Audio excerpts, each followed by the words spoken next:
É uma atividade que eu organizei pensando no técnico em hospedagem, os alunos aqui de Piracicaba, e eu fiz questão de abrir o convite para toda a rede Senac, que eu acho que o tema é muito pertinente ao curso, e é uma oportunidade mesmo que a gente tem em ter esse encontro com a Renata, né? Renata, eu queria agradecer muito a sua presença, por você aceitar meu convite. Para quem ainda não sabe, eu acabei conhecendo a Renata só de uma maneira virtual, nós não nos conhecemos pessoalmente. Em tempos de pandemia, a Lauana, que foi o nosso primeiro webinar, quem me apresentou, e ela de imediato aceitou o convite em participar desse nosso webinar, trazendo um pouco da experiência dela. Obrigada, viu, Rê? Eu agradeço o convite, é uma honra poder estar aqui e contribuir com todos vocês. Show, muito obrigada mesmo, viu?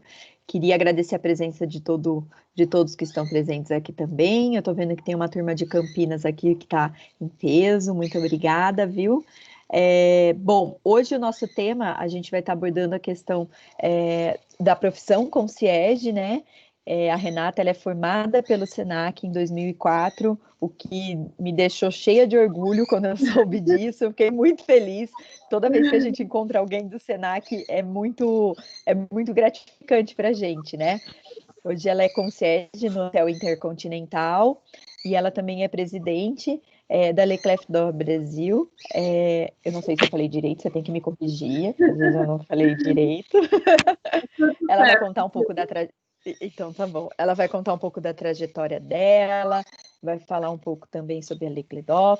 Hoje ela é presidente, então é muito bacana isso. É uma honra mesmo tê-la conosco, viu, Renata? Se você quiser a apresentação, tá aqui, né? Tá, né? Tá aqui. Tá todo mundo conseguindo visualizar? Se vocês quiserem dar um ok. Eu não vejo. Tá ok. É isso mesmo? Ok. Joia, obrigada. Rê, se você quiser se apresentar, fica à vontade. Você já está com o controle da apresentação. As pessoas podem te questionar durante a apresentação, tudo bem para você? Tudo bem, tranquilo. Joia.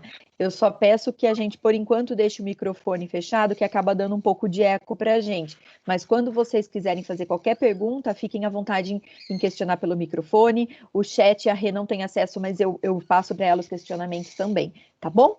Vamos lá, Rê, obrigada. Vamos lá. Bom, sejam muito bem-vindas, bom dia. Agradeço o convite da Silvia, é uma honra poder estar aqui com vocês. Eu vou contar um pouquinho da história do concierge, a história da Cledor e como eu cheguei até aqui. E a Silvia me passou algumas perguntas de vocês, então eu fiz uma apresentação baseada já em cima de algumas dúvidas, mas se vocês tiverem qualquer outra dúvida, por favor, me perguntem, sintam-se à vontade. Bom, vamos lá. Se essa apresentação minha também fica gravada para eles, né? Fica, eles conseguem ver e fica gravada na apresentação. Depois eu te mando o link, inclusive, dela. É porque como tem coisa de data, números mais específicos, só para eles não precisarem se preocupar em anotar. Combinado. Bom, vamos lá. A profissão de concierge, o concierge ele é considerado um facilitador de sonhos. É o que eu costumo sempre falar, tem aquelas pessoas que estão viajando a lazer, que muitas vezes planejam uma viagem durante um ano inteiro e contam com a ajuda do concierge para fazer com que aquele momento seja especial. E a gente tem também os viajantes que viajam a negócios, que é a maioria dos hóspedes de São Paulo, e que eles não têm tempo para resolver problema, eles não têm tempo para cuidar de coisas pequenas. Então, nós estamos lá para deixar a vida deles mais fácil. Então, eu acho que eu sempre falo que a gente tem esses dois tipos de público. O que quer que a gente resolva o problema e o que quer que a gente torne o sonho realidade. Vamos lá. A gente cobre uma gama bem grande de tudo que eles precisam. Então, pode ser uma solicitação no restaurante, uma reserva no restaurante, um city tour, tudo que é relacionado a transportes.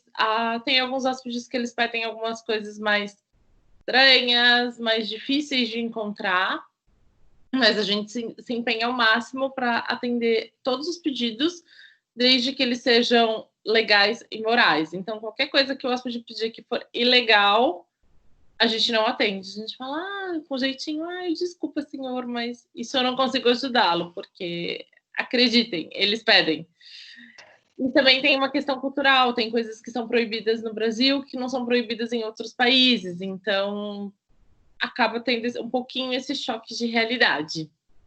O que eu acho muito legal do concierge é que os dias nunca são iguais. Então, cada dia é um novo dia, são pedidos diferentes, são realidades diferentes. Alguns pedidos são muito parecidos, mas os dias literalmente são totalmente diferentes um do outro.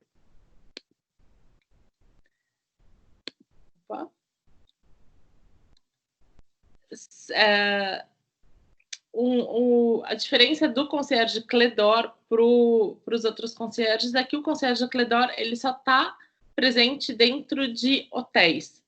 Então, nunca vai ter um concierge Cledor num hospital, num shopping center, num condomínio. Esses concierges eles não podem ser membros da associação, que eu vou explicar um pouquinho mais para frente. A gente é comprometido com alto padrão de excelência, então a gente passa por várias provas, e o hóspede que chega e vê que nós somos membros da associação, eles têm uma certa cobrança maior com a gente, eles exigem e eles esperam mais da gente do que de outros concierges.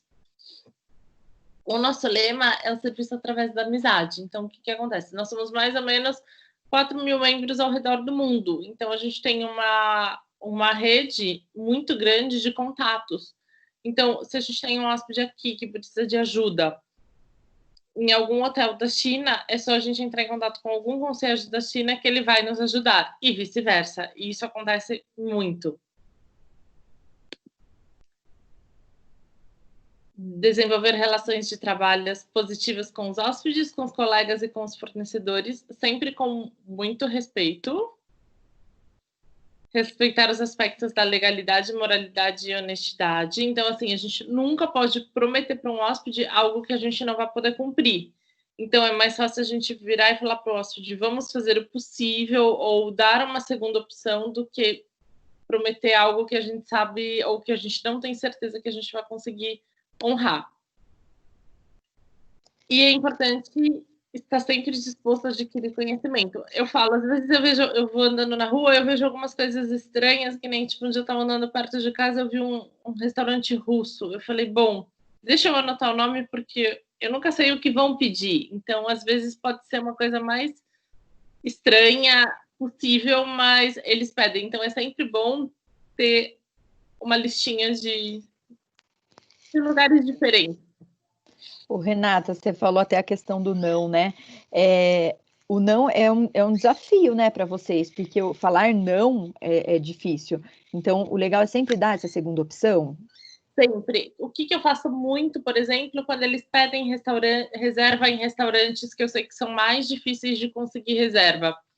Eu pergunto para ele, eu falo, olha, eu vou fazer o possível para conseguir a sua reserva nesse restaurante, mas normalmente tem que ser feito com uma certa antecedência. O senhor tem uma segunda ou uma terceira opção de restaurante que o senhor queira, caso eu não consiga reservar a primeira opção?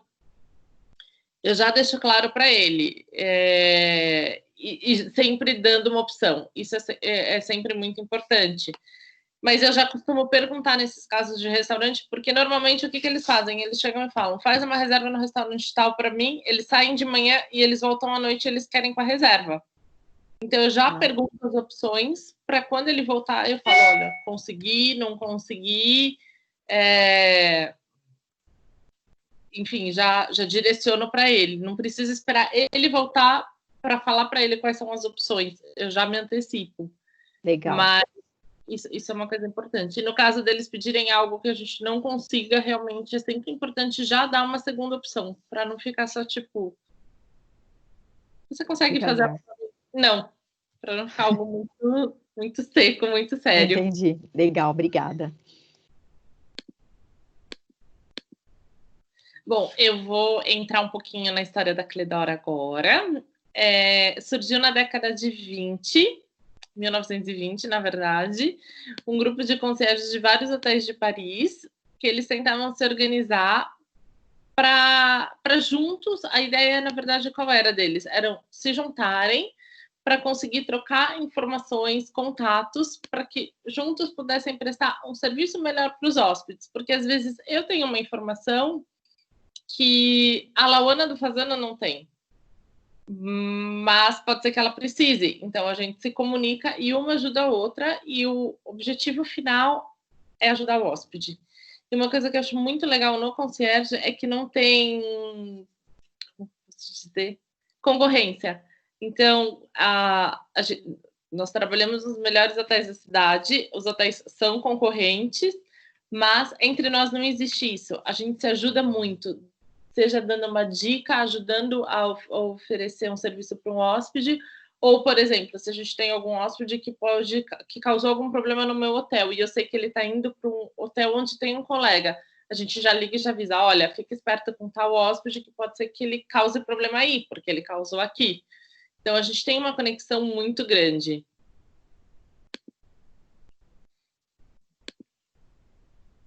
Bom, voltando. A história da Cledor.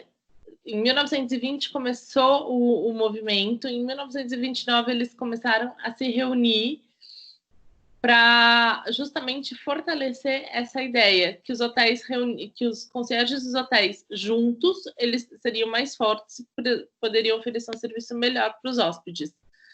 Depois de 4 semanas foi criada a associação, que já tinham 75 concierges, então um tempo grande, e há muitos anos atrás já era uma profissão bem antiga. E ela só existia também na hotelaria nessa época? Também só na hotelaria. Legal. Só na hotelaria. Cadê aqui?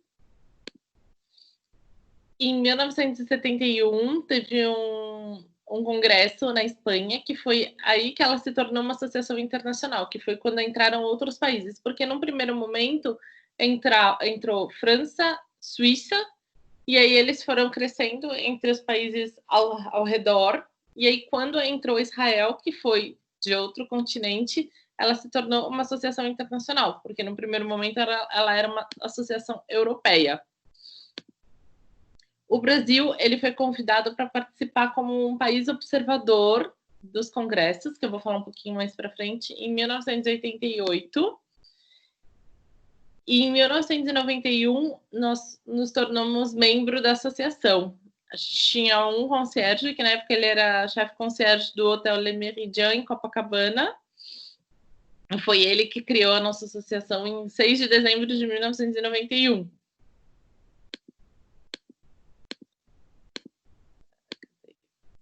Estou me embanando um pouco com esses comandos, gente, desculpa. Fique tranquila, não se preocupa, não. A associação hoje ela está presente em 80 países, em 536 cidades, e nós somos em aproximadamente 4 mil membros ao redor do mundo. Se for para pensar, ao mesmo tempo que parece muito, para a quantidade de hotéis e que tem ao redor do mundo, nós somos ainda um número muito pequeno, principalmente aqui no Brasil. Aqui no Brasil nós somos em 30 membros, estamos presentes no Rio, São Paulo, Belo Horizonte, Florianópolis saiu errado, desculpem, e Curitiba. Os nossos encontros. A gente se encontra uma vez por ano, a gente tem um congresso internacional e cada ano acontece num lugar diferente do mundo. Isso é super bacana, porque você conhece gente de lugares que você nunca imaginou que você fosse conhecer. Esse ano, infelizmente, o nosso congresso foi cancelado por conta da pandemia. A cada 2 anos, a gente tem um congresso pan-americano, que aí reúne todos os membros dos Estados Unidos, Argentina, México, Canadá e Brasil. Esse ano ia ser no Rio de Janeiro, agora em agosto, mas também precisou ser cancelado, infelizmente.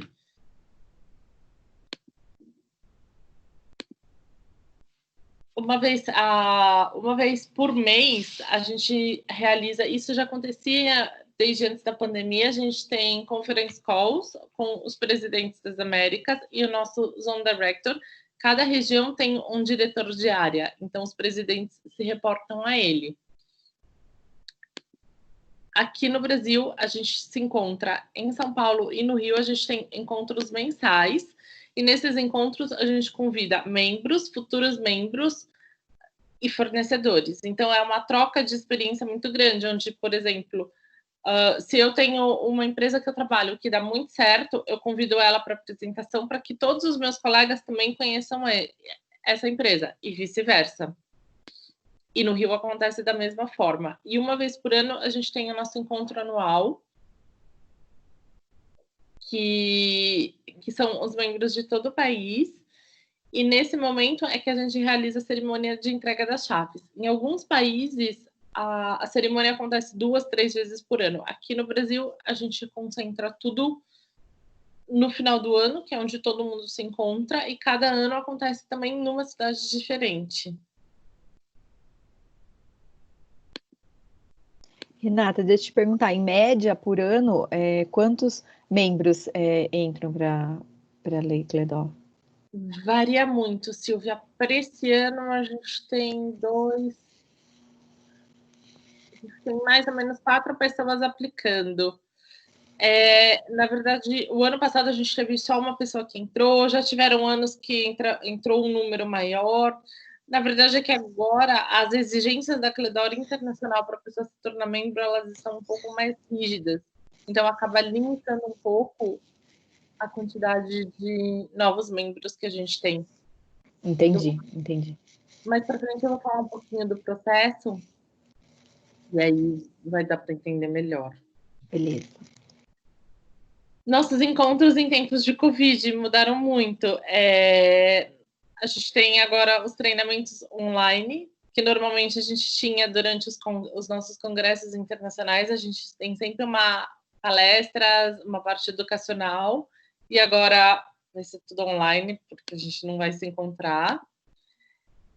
Reuniões quinzenais com os presidentes mundiais através do Zoom, e isso é super engraçado, porque que nem na outra que teve, aqui era tipo 9 da manhã, no Japão já era 9 da noite, e para o outro era de madrugada, então é engraçado e ver todo mundo, cada um da sua casa, mas é uma maneira da gente se manter conectado e se ver, porque os congressos é uma coisa que a gente espera muito, porque é uma vez por ano que a gente consegue encontrar nossos amigos, e é muito louco, porque quando a gente se encontra, parece que não faz muito tempo que a gente se viu, parece que foi ontem. Então é gostoso poder ver a carinha de cada um, mesmo que seja através do Zoom. Aqui na Cledó Brasil, a gente também, as nossas reuniões presenciais estão suspensas, então a gente está conseguindo fazer reuniões por Zoom. Pelo menos toda semana a gente faz alguma coisinha, o que tem sido legal, porque antes era muito separado, São Paulo, Rio. Eu falo São Paulo, Rio, porque é onde a gente tem a maior quantidade de membros, que nem em Belo Horizonte a gente só tem uma menina, então fica um pouco complicado para ela fazer uma reunião. Ela até faz alguns encontros, mas a quantidade é menor. E agora com o Zoom, a gente consegue fazer uma reunião com membros de todo o país. Isso é uma coisa que eu com certeza vou querer manter, pelo menos, não digo toda semana, mas uma vez por mês, uma vez a cada 2 meses, mesmo quando a pandemia passar, porque é uma maneira de todo mundo se encontrar. Eu acho que são novos tempos, né, Rê? E eu acho que é algo que a gente tem que colher de bom, né, do que a gente está enfrentando agora. E eu acho que esse encontro virtual realmente a gente vai manter, e eu acho que vão ser em todos os setores. A gente pensa que está muito forte aqui na hotelaria, já que, como você falou, está quase todo mundo dentro de casa, né, nesse momento. E eu falo a aula também, que é a minha realidade, que eu percebo, com certeza, a maneira com que as aulas acontecem, vão acontecer de maneira diferente daqui para frente. E é legal isso que você falou, a gente se faz presente, né? Tá todo mundo dentro de casa, todo mundo conhecendo, acaba entrando e acaba criando até um relacionamento, acho que mais íntimo entre vocês. Você encontra isso? Você está percebendo? Você acaba vendo, tipo, os hábitos de cada um, que nem eu. Eu lembro que a primeira reunião que a gente fez, não era, o Zoom estava muito no começo ainda, a gente fez por Skype, e foi muito engraçado, porque enquanto a gente estava se falando, era uma coisa mais informal, a gente marcou tipo um bate-papo, E na época a gente falou, poxa, até agora foi o melhor dia da quarentena. E era engraçado, tinha um passando roupa, cada um fazendo uma coisa, você fala, pô, mas você gosta de passar roupa? Não, eu sou super organizado, coisas que você nunca imagina, você acaba descobrindo. Aí Você vem cria a uma família, intimidade, né? e aí a família quer ver, aí aparece os filhos, os pais, o cachorro, é gostoso, é divertido. Legal. Estreita o relacionamento entre vocês, com certeza, né? Com certeza, aumenta mais ainda, é bem bacana. Que E bacana. principalmente os membros que estão em outras cidades, que você sabe que não é uma coisa que você vê sempre. Eu tenho uma teoria, eu acho que as mídias sociais, elas afastam quem está perto, e eu acho que elas aproximam quem está longe. Nesse Com momento, ela certeza. está aproximando todo mundo, mas principalmente para quem está de fora, é legal você ver, porque o pessoal de São Paulo, a gente sabe que quando acabar o distanciamento social, a gente vai se ver. Mas e o pessoal do Rio, de Curitiba, dos outros lugares? Exatamente. Muito bacana, muito legal. Essas reuniões, elas são só para fornecedores ou as pessoas que se interessam pela temática podem participar? Podem, podem. Normalmente a gente abre, então, por exemplo, a gente tem. Na verdade, assim, o que acontece? Para a pessoa ser membro da associação, ela precisa ser registrada como concierge. Mas a gente sabe que a realidade não é essa. Então, a gente abre mesmo, por exemplo, para o pessoal que trabalha como concierge, mas tem outro registro, para participar das nossas reuniões, mesmo que eles não possam se tornar no futuro, num primeiro momento, membro da associação. Mas a gente abre para quem está interessado. Tem reuniões que não vai nenhum fornecedor, que a gente só troca, só é um bate-papo entre nós, onde a gente compartilha boas práticas, o que dá certo, o que não dá. E aí, então, assim, é bem variado mesmo. Tem reuniões que, por exemplo, acontece de um restaurante quer convidar a gente para conhecer. Aí a gente já pega um dia, que é um dia nosso de reunião, e aí vai todo mundo. Que legal. Qualquer coisa pode perguntar, hein? Tá joia. Como se tornar membro? Eu acho que é uma dúvida que muita gente tem. Tem que ter no mínimo 21 anos de idade, tem que ter 5 anos de experiência na recepção de hotel, sendo que 2 desses 5 anos devem ser atuando como concierge. E tem que ter o registro. Isso é uma coisa que antes não precisava. Então, por exemplo, se uma pessoa... Quando eu me tornei membro, eu era registrada como Guest Relations. E no hotel que eu trabalhava, eles só mudavam o registro para concierge depois que a gente fosse aceito na associação. Então, se fosse hoje, eu já não conseguiria minhas chaves. Eles teriam que ter mudado o meu registro antes. E é uma coisa que a gente tem que comprovar. A gente envia toda a documentação para a França.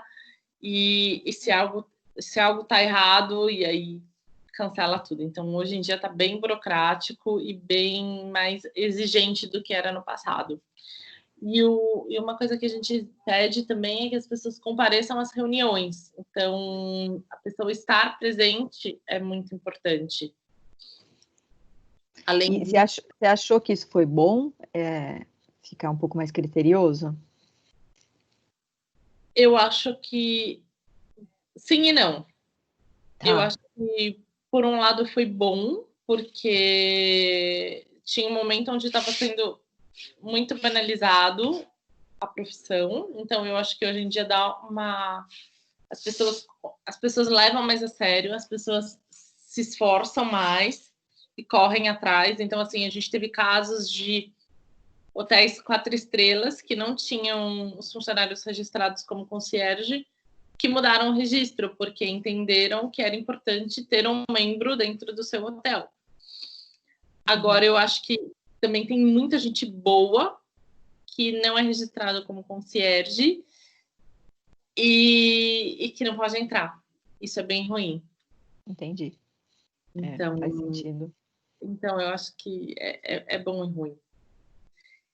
A gente realiza também provas escritas, onde a gente faz uma prova sobre conhecimento geral da cidade e conhecimento da associação. E a gente tem entrevistas que normalmente são feitas com membros mais antigos.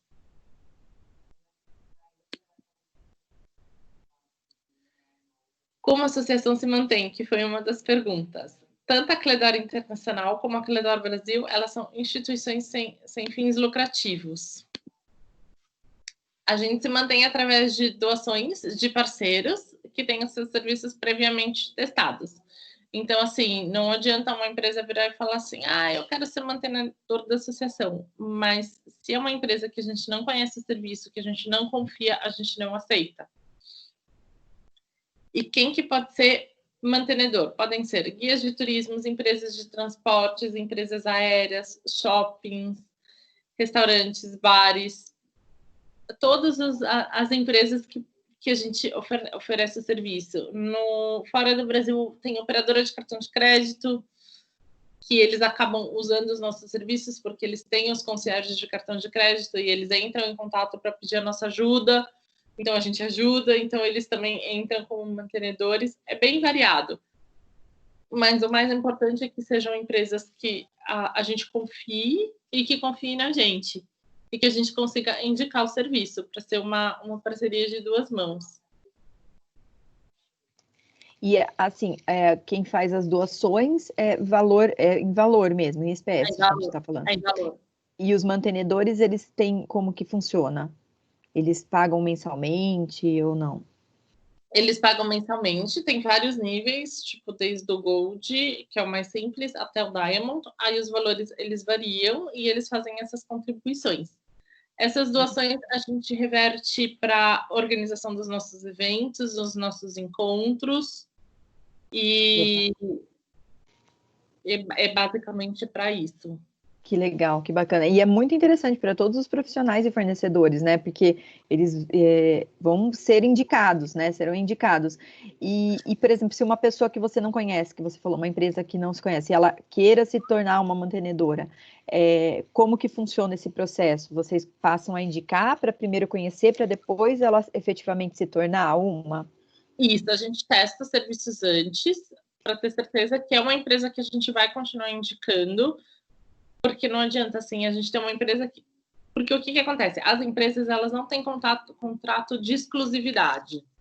Então, assim, se um restaurante é mantenedor, não significa que eu vou indicar só ele. Um guia, a mesma coisa. Eles têm preferência, mas não exclusividade. Então, o que a gente faz? A gente divulga eles nas nossas mídias sociais. Por exemplo, se eu estou aqui em São Paulo, eu preciso de um serviço de um guia no Rio de Janeiro, a minha preferência vai ser por alguém que seja mantenedor, e vice-versa. Mas antes, a gente, se é uma empresa que a gente não conhece, a gente se certifica que é um serviço que a gente vai indicar para não acontecer da pessoa doar e não ter o retorno, para ser uma coisa justa para os dois lados. Legal, bacana. Vamos lá. Vou fazer vida pessoal, vamos lá. Eu tenho 38 anos. Tivemos problema aqui. Eu sou divorciada, mas eu tenho um filho de 15 anos, que é a coisa mais linda. Esse é meu filhote. Que lindo. Como ele chama? Scott. Ai, que fofo. Eu, desde adolescente, sabia que eu queria fazer hotelaria. E assim, foi uma coisa que eu nunca tive dúvidas. Aí sempre comecei a pesquisar, ir atrás. Mas eu não conhecia nada da área, não sabia que área que eu ia gostar. Comecei na recepção, logo quando... Falar um pouquinho. Eu me formei em 2004 pelo Senac, como a Sil falou. Mas logo que eu entrei na faculdade, eu entrei em agosto. Em setembro, eu estava abrindo um hotel e eles estavam contratando pessoas sem experiência, o que foi ótimo. E aí eu comecei a trabalhar na recepção, me apaixonei e nunca mais saí. São 20 anos aí, quase. Que legal. E como que você soube da hotelaria? Alguém te falou ou você já sabia por frequentar hotel? Como que foi? Na verdade, eu sempre gostei muito dessa coisa de hotel, aeroporto, e eu acho que muita gente que faz hotelaria tem aquela ilusão. Vou viajar bastante, imagina.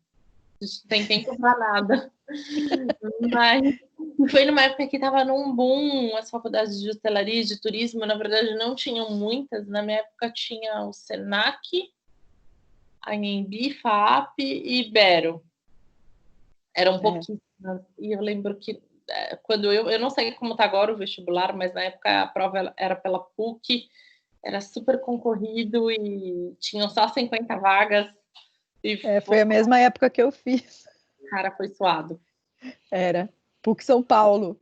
PUC São Paulo, que prova. Tanto é que, não, era muito difícil. E na época era um dos cursos mais concorridos. Perdi, acho que só para Direito na PUC. Ou para medicina, era o terceiro curso mais concorrido da PUC, era o de hotelaria no Senac. Mas eu lembro que eu acabei o colegial, prestei, não passei.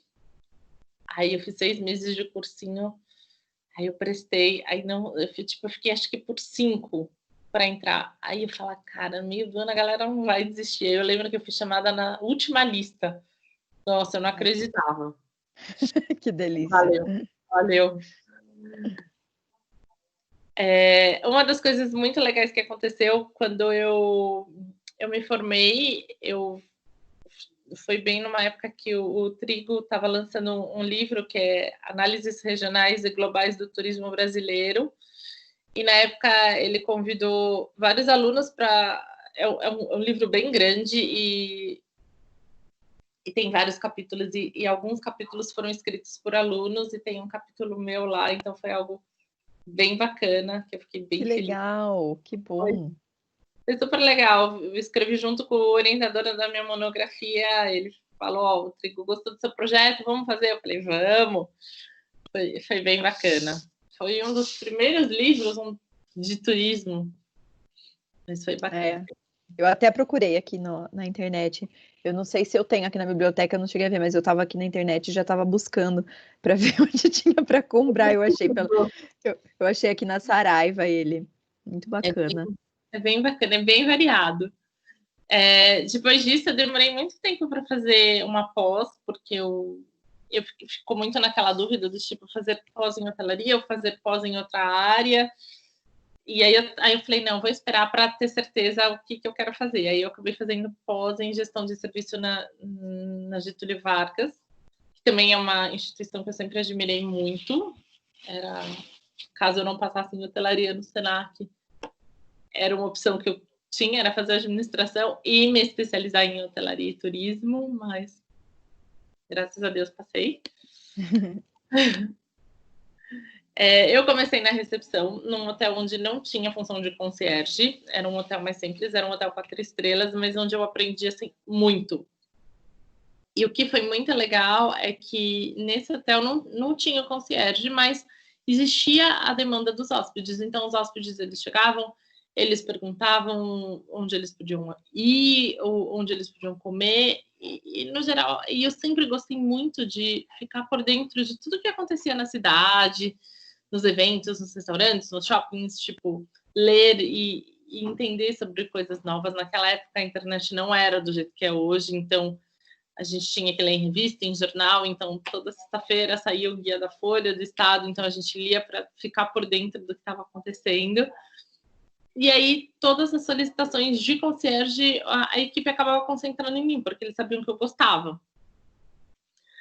Aí depois disso, aí eu falei, bom, é isso que eu quero, é isso que eu gosto, mas, enfim, lá não tinha espaço. Aí acabei indo para um outro hotel onde eu entrei como guest relations. Eu falei, olha, eu quero ser concierge, mas tudo bem. Vou falar um pouquinho da diferença, que eu acho que é uma dúvida que surge. O guest relations, teoricamente, ele vai cuidar de tudo que o hóspede precisa da porta do hotel para dentro. Então, o hóspede quer um enxoval diferenciado, ele quer flores no quarto, ele quer algo especial, ele tá com filho, ele quer que ponha um berço. Todas as solicitações dentro do hotel é o guest relations que cuida.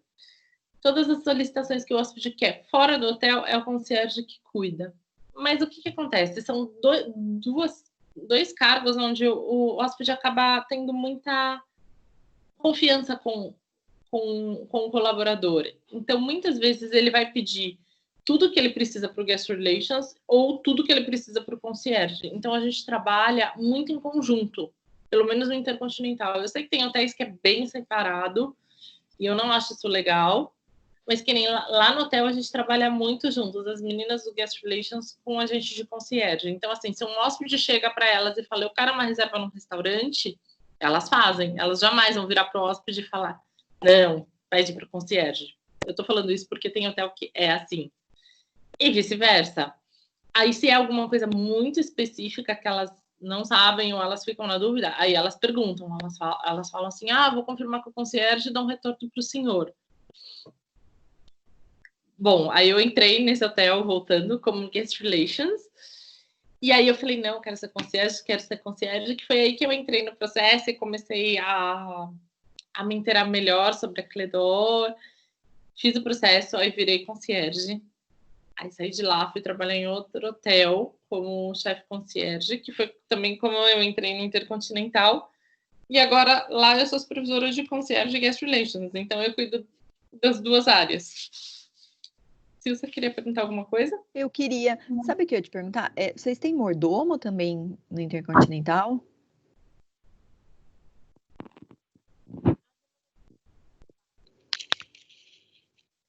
Precisam de alguma coisa. Tipo, para mim ficou. Peraí, ficou mudo. Eu não sei se para as outras pessoas ficaram também. Ficou um pouco mudo. Você pode repetir? Desculpa.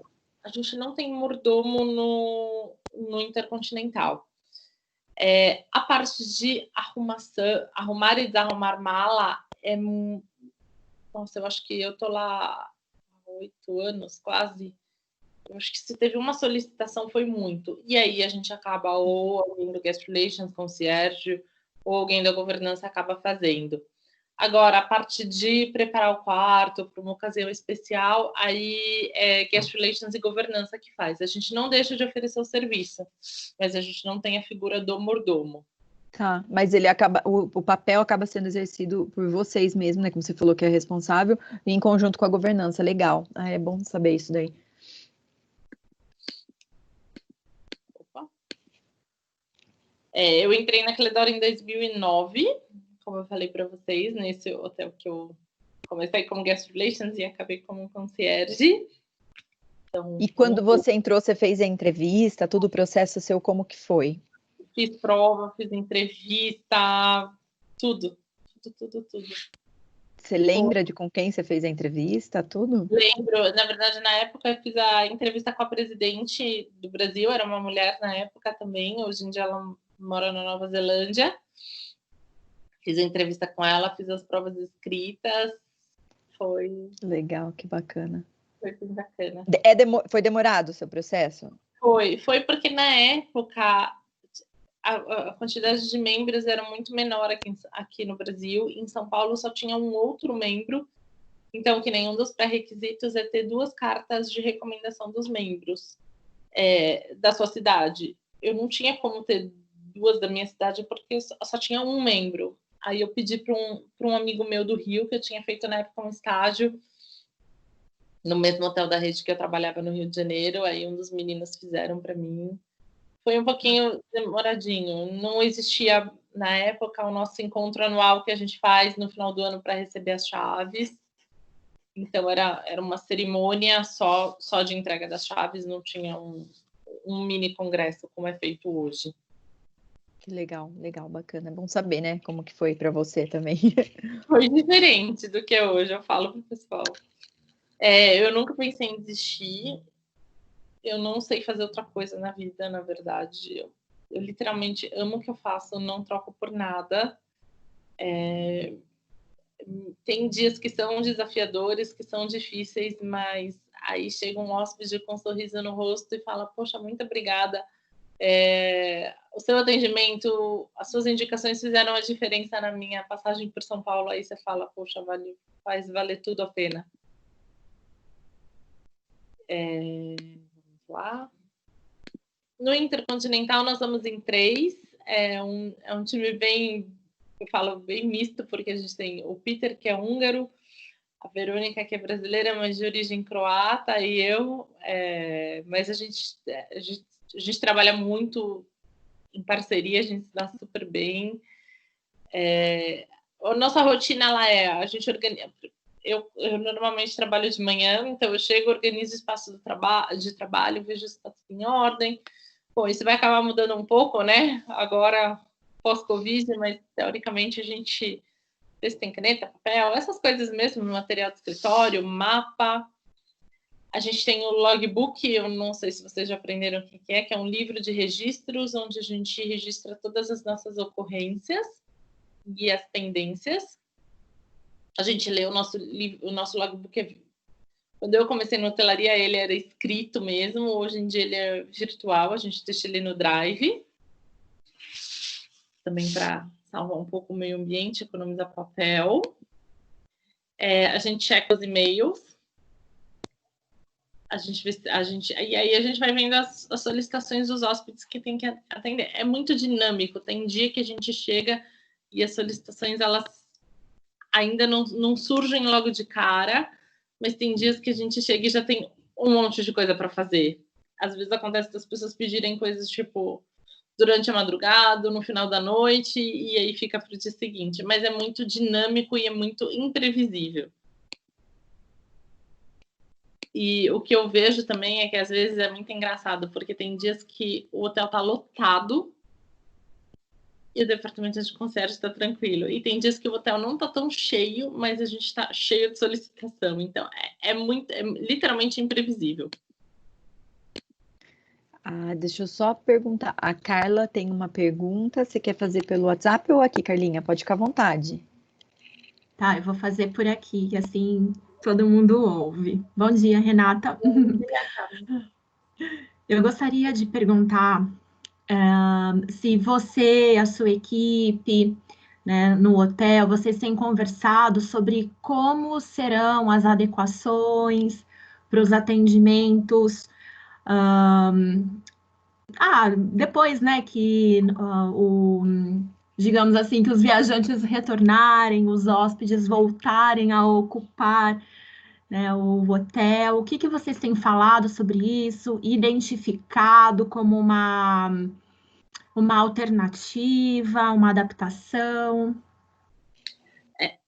A gente tem falado, a gente tem se conversado, inclusive nas nossas reuniões. Inclusive nas nossas reuniões de concierge, uma das coisas que a gente mais fala. O grande problema, na verdade, é que a gente não sabe como vai ser o viajante que vai vir pós-Covid. Uma das coisas que eu ouvi num webinar que eu participei, que falam que tem, por exemplo, aquele viajante que não vai querer que ninguém da equipe de governança entre no quarto dele, porque ele vai ter medo da pessoa que vai entrar. E a gente também vai ter aquele viajante que vai querer que entrem e façam tudo por ele, porque ele ficou muito tempo fazendo tudo na casa dele e ele quer um pouco de conforto. O problema é justamente esse, Carla, a gente não sabe. O que eu acho que vai acontecer? Algumas coisas que a gente... Na verdade, que eu acho que já era uma tendência, por exemplo, mapa. Alguns hóspedes, a gente estava bem numa transição, onde tinham hóspedes que pegavam o mapa físico e hóspedes que falavam, manda para a gente por e-mail. Confirmação de reserva no restaurante. Tinha hóspedes que pegavam, no Inter a gente tem um cartãozinho que a gente coloca as informações da reserva. Hóspedes que pegavam aquele cartãozinho e hóspedes que a gente mandava por e-mail ou por WhatsApp. Agora, eu acho que uma das coisas que eu acho que é bem provável que aconteça é que todo mundo vai querer tudo ou por WhatsApp ou por e-mail. Eu acho que isso deve mudar. Semana passada a gente tive uma conversa com a empresa de transporte, então toda a parte de higienização dos carros, então nos carros a gente sempre colocava água, agora a gente com certeza vai colocar água e álcool gel. Então algumas coisinhas a gente já consegue prever, mas é ainda tudo muito incerto. A gente ainda não sabe como os restaurantes vão reabrir. Desculpa. Eu até estava vendo uma reportagem de um restaurante em Amsterdã, onde eles fizeram, tipo, cabines. Tem restaurante na Alemanha que está pondo um acrílico na frente. Então, é tudo muito novo ainda. Mas a gente fica imaginando, sim, a gente troca essas ideias de como vai ser. Mas eu acho que muita coisa que a gente entregava físico vai ser por e-mail ou WhatsApp. Certo. Obrigada, Renata. Ai, gente, desculpa. Dificuldades. Tem. O que eu vejo aqui em São Paulo é que a grande dificuldade é que muitas vezes os hóspedes eles pedem as coisas de última hora. O que acontece? A pessoa vem a trabalho, ela sabe a agenda dela, e aí acontece da pessoa de última hora virar e falar: poxa, hoje à noite tinha uma reunião que foi cancelada, faz uma reserva para mim num restaurante e tal. E muitas vezes são restaurantes que você precisa fazer uma reserva com uma certa antecedência. Que aí entra aquele caso, Silvia, que eu comentei, da gente perguntar para a pessoa antes se ela tem algumas outras alternativas ou se ela deixa nosso critério, caso a gente não consiga o restaurante que está lotado. Já aconteceu também de ter hóspede de virar e falar: olha, todas as minhas reuniões de amanhã foram canceladas, quero ir para o Rio de Janeiro. E ele fala isso, tipo, uma terça-feira, 9 da noite, ele quer ir na quarta de manhã. Aí a gente corre para organizar tudo. Ingressos para shows que estão esgotados. E isso é uma coisa bem delicada, porque entra a história de conseguir no mercado negro. Eu, particularmente, não gosto de trabalhar com mercado negro, porque é sempre um risco. Mas se o hóspede insiste, eu deixo bem claro para ele: olha, não são ingressos da tiqueteira oficial, a tiqueteira oficial está esgotada, para ele estar ciente que é por conta e risco dele. E para ele saber que ele vai pagar bem mais caro. Opa!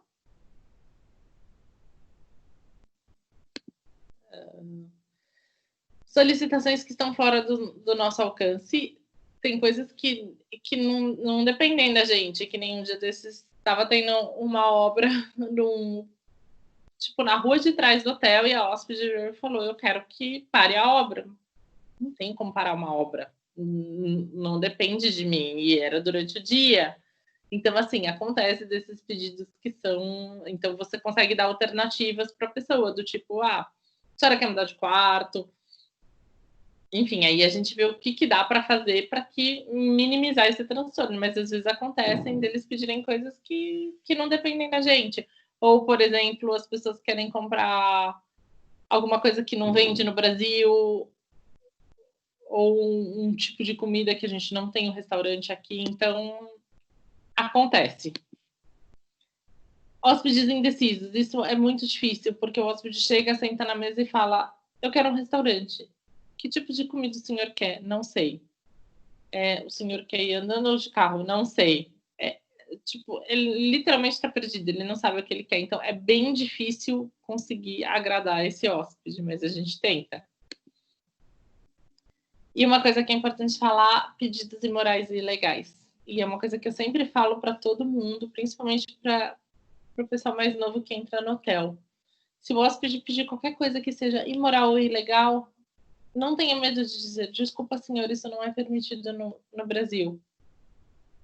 Aí tem hóspede que esbraveja e fala: ok, vou falar com o seu gerente. Eles só falam porque eu duvido que um hóspede vai chegar para um gerente e falar: olha, eu pedi um serviço X e o seu concierge, o seu recepcionista não quis fazer, porque o gerente vai ficar do nosso lado. Então, eles sempre ameaçam, mas eles não... É uma crítica que não se concretiza. Mas é importante a gente não indicar nada que seja imoral e ilegal, tá, pessoal? Pedidos inusitados. Organizar uma festa em um sábado com videokê, segurança, decoração e recreação. Teve uma hóspede que ela chegou num sábado, 9 da manhã, ela falou: eu quero que você organize uma festa para as minhas filhas. E, enfim, foi um caos, mas no final das contas deu tudo certo. Acontece muito isso, deles pedirem coisas sábados, domingos, que são dias mais difíceis de conseguir, mas a gente sempre faz o possível. Apliques para cabelo, já me pediram. Peixes vivos da Amazônia. Vitória Régia, esse da Vitória Régia foi até engraçado, que eu falei: o senhor quer muda? O que o senhor quer? Não, eu quero a planta mesmo. E aí ele vinha com a foto e falava: você sabe o que é? Não, eu sei o que é, mas não tem aqui. Aí eu ainda falei: olha, e eu também não sei se o senhor consegue levar a planta viva, tem uma questão de legislação. Aí ele foi até indelicado comigo, falou que não é problema seu, é problema meu. Falei: então tá bom, mas aí a gente tentou ajudar como podia, mas não tem aqui a planta viva para ele levar. Teve uma hóspede que ela queria enviar leite materno pelos correios. Tipo, ela morava aqui e queria mandar para os Estados Unidos. Aí eu falei, mas por mais que a gente envie até chegar, já perdeu as propriedades. Então tem umas coisas estranhas que pedem. Que às vezes você acha que... Será que entendi certo? Não. É isso que eu estava imaginando.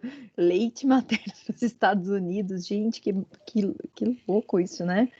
E daí você conseguiu falar não para ela nisso? Não, tinha uma empresa que enviava. Eu falei, olha, tem uma empresa que envia, o valor é tanto, só que demora 5 dias para chegar. E ela pegou e acabou desistindo. E não fazia sentido. Gente, existe uma empresa que envia? Uma empresa só que enviava, o resto eu não enviava, porque alimentos, essas coisas, tem muito lugar. Legal. Famosos. Isso é uma das coisas que sempre perguntam pra gente.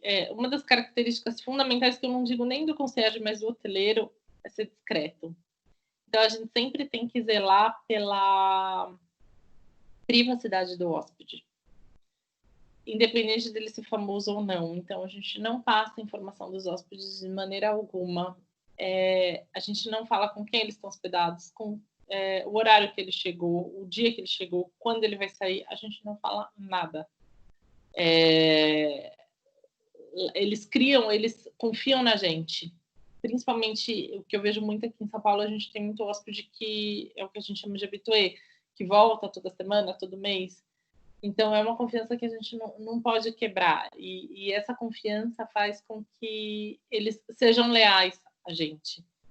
Então, a gente nunca fala nada de famoso, assim, tem fã, não. A gente se faz de bobo. Mas ele postou nas redes sociais que ele tá aqui. Mas não tá. Enfim, a gente nega até a morte. Grooming e postura. Gente, isso é muito importante. Sempre tá alinhado, sempre tá vestido, postura. Isso faz com que o hóspede confie mais em você. Cria uma relação de confiança, de respeito.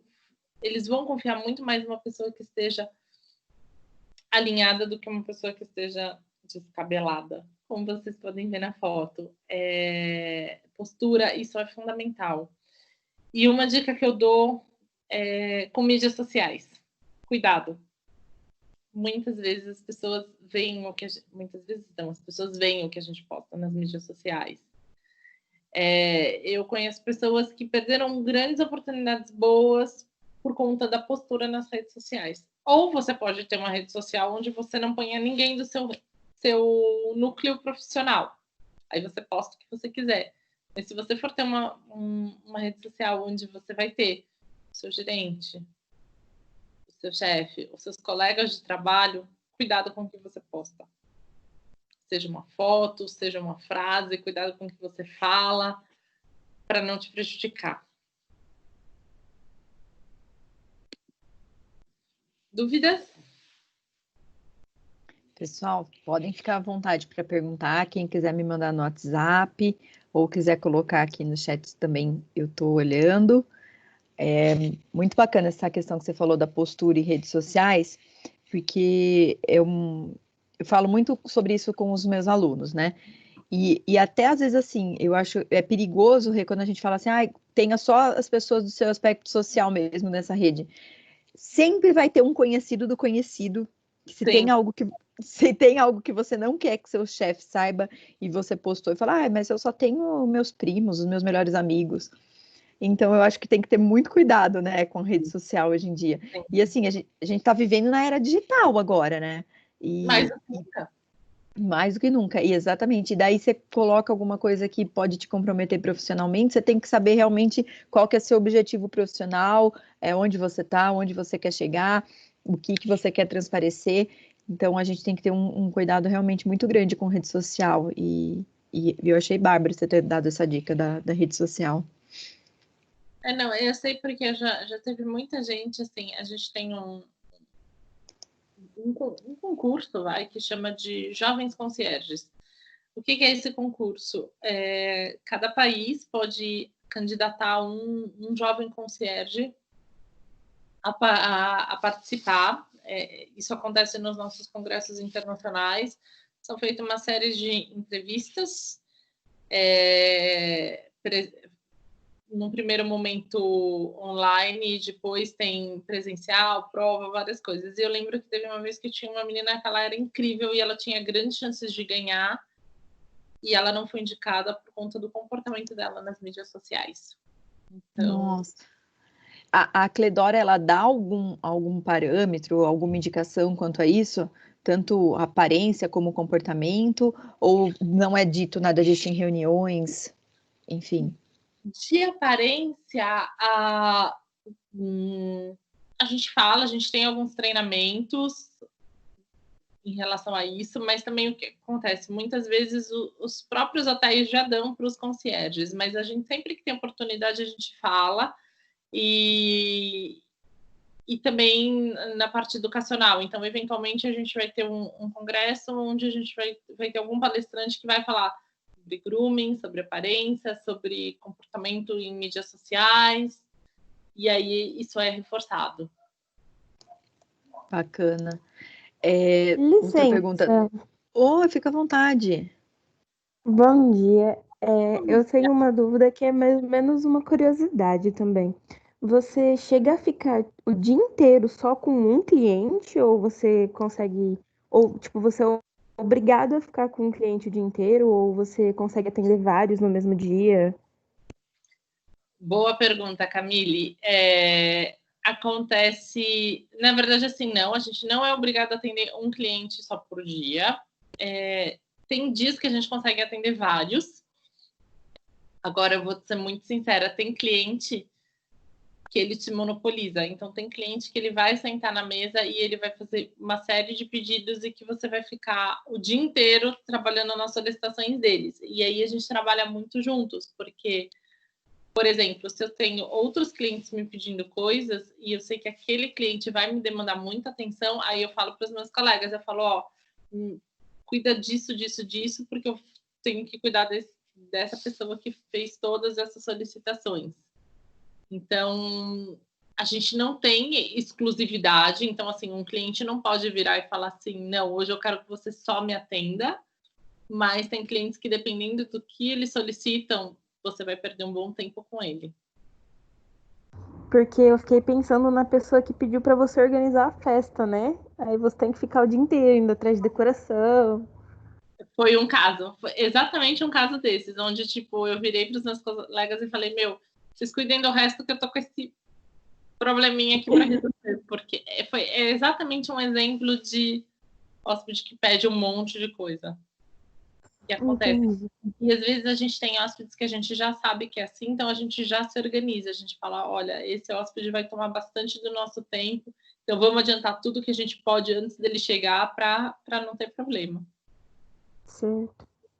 E eu tenho outra pergunta, sobre que vocês estavam falando do visual, né? Eu gosto muito de cabelo colorido. Vocês que já trabalharam assim, o que vocês acham para um visual de um concierge, uma recepcionista? Eu vou ser muito... Quando eu entrei na hotelaria 20 anos atrás, era tudo muito rígido. Então, assim, tinha que ter cuidado com a cor do cabelo, esmalte era só esmalte claro. Eu trabalhei em muitos hotéis que tinha que usar rede no cabelo. Hoje em dia, barba não era permitida. Hoje em dia, a hotelaria está muito mais aberta. Então, assim, você vai em hotéis bons, você vai ver os meninos de barba, eventualmente as meninas com 2 furos na orelha, mas isso, Camille, depende muito do hotel que você vai trabalhar. Tem hotéis que são mais descolados e que não tem problema nenhum com isso. Agora, tem hotéis que são ainda um pouco mais formais e conservadores, que aí eles vão te falar, não, pode ou não pode. Esse é o caso de hotéis de trabalho, de negócios, porque é um hotel que eu quero muito trabalhar. A maioria deles eu diria que sim. Certo. Obrigada, então. Mas aí o que você pode fazer você pode pintar o seu cabelo nas suas férias. Ah, sim, com certeza. As meninas fazem isso. Elas pintam o cabelo, passam aquelas tintas que sai lavando, e aí quando elas voltam para o trabalho já tá tudo normal. Mas normalmente elas passam as férias de cabelo rosa, roxo e tá tudo certo. Ai, obrigada, viu? E eu adorei o webinar, adorei, de verdade. Muito obrigada, que bom que você gostou. Eu tenho uma outra pergunta aqui que a Yasmin mandou. Se existe alguma verba no Intercontinental para fidelizar cliente, por exemplo, algo que vocês possam investir mesmo financeiramente para ter esse mimo com o cliente. Tem. Na verdade, o que é muito legal no Intercontinental é que a gente tem bastante autonomia. Então, a gente tem algumas coisas dentro do hotel mesmo que a gente pode usar, algumas ferramentas para poder mimar o cliente. E tem coisas que a gente pode comprar fora. E o que é muito legal a gente pensar é que nem sempre um mimo precisa ser caro. Então, às vezes, eu lembro que teve uma vez que eu comprei tinha uma hóspede que estava aprendendo português e ela adorava música brasileira. Eu comprei um CD para ela de música brasileira, ela adorou. Então, assim, varia de caso a caso, de hóspede para hóspede, mas a gente consegue. Legal, bacana. E outra pergunta também que eu tenho para você é como que está o Intercontinental com relação à pandemia, ao Covid? Quais perspectivas? Está aberto, está fechado? Como que está trabalhando? Se teve redução na equipe? Nós fechamos em abril e vamos ficar fechados em maio. A previsão é que a gente volte em junho, se Deus quiser. A gente não teve redução de equipe, foi suspensão de contrato. Tá. Tá tendo a suspensão de contrato, é o que a gente mais tem visto, né? Tá. Mas agora ele tá aberto? Tem hóspedes lá? Você tem... Não tem. Tá. Legal, bom saber. Obrigada.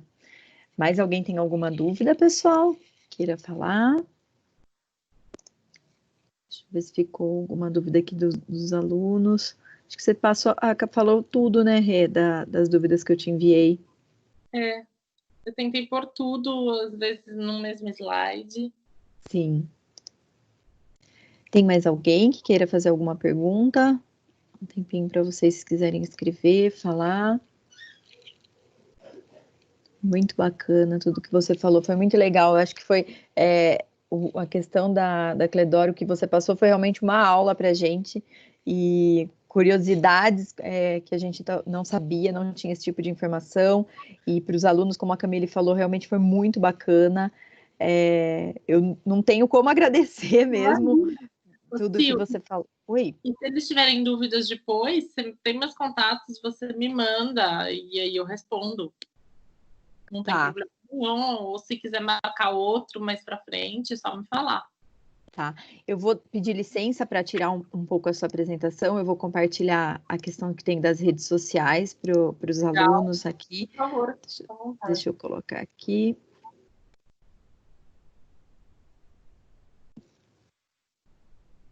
Deixa eu pegar o que eu tenho aqui. Aqui. Vamos ver se ele já vai carregar.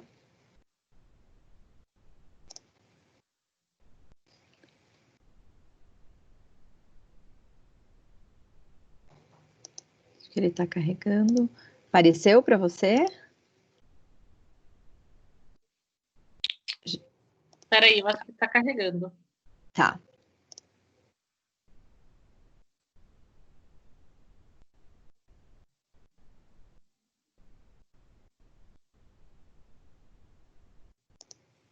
Carregou? Carregou. Agora Carregou? Sim. Joia.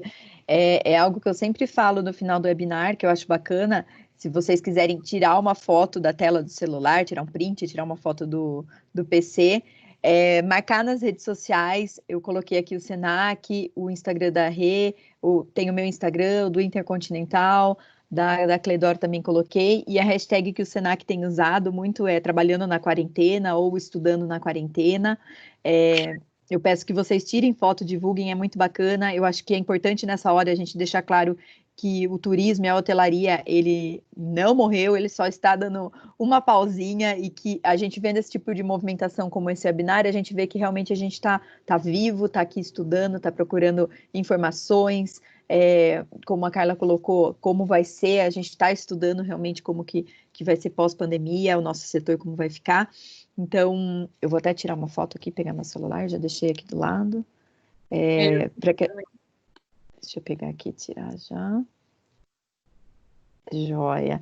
Daí a gente divulga nas redes sociais, eu acho que isso é bacana, é importante para o Senac, é importante para o hotel, é importante para o setor. E é isso. Alguém tem mais alguma dúvida, gente? Senão eu já vou começar a encerrar aqui. Eu acho que fez um barulho agora, acho que não, né? Deixa eu ver se alguém me mandou no WhatsApp, também não. Bom, então, mais uma vez eu queria agradecer muito, Renata, você ter aceito o meu convite, assim, é uma honra muito grande, eu fico muito feliz mesmo, extremamente feliz pela sua participação, é muito útil, é uma valia muito grande para a gente, para nós docentes, para alunos. Queria agradecer a presença dos alunos hoje aqui, dos docentes da Rede Senac, que eu vi que tem outros docentes também, foi muito bacana mesmo, é uma experiência assim que a gente está se reinventando e renovando os relacionamentos, como a gente falou logo no começo, e a gente ter essa oportunidade, mesmo com a distância, de ter esse conhecimento, tudo que você passou para a gente é muito rico, é muito válido, é o jeito Senac de educar mesmo, a gente aprende na prática, você sabe como é, e ter, como a gente já havia conversado já pelo WhatsApp, quando a gente traz um profissional, a gente traz essa realidade para a sala de aula, e assim, eu acho que não tem nada mais recompensador e melhor do que isso. Obrigada mesmo, viu, Rê? Eu que agradeço. Conta comigo para o que precisar, Sil e toda a equipe. Foi um prazer, foi uma honra. É muito bacana voltar de alguma forma para onde tudo começou. Então, contem comigo. Joia, muito obrigada. Gente, eu agradeço mais uma vez a presença de tudo, agradeço mais uma vez você, Rê. Eu vou encerrar aqui a gravação e vou estar encerrando também a reunião. E como a Rê falou, ela está à disposição se vocês tiverem qualquer dúvida, e eu também fico à disposição. Obrigada, viu, Rê? Imagina. Obrigada, um beijo para todos. Obrigada. Um beijo. Obrigada, viu? Tchau, tchau, gente. Até mais. Obrigada. Tchau.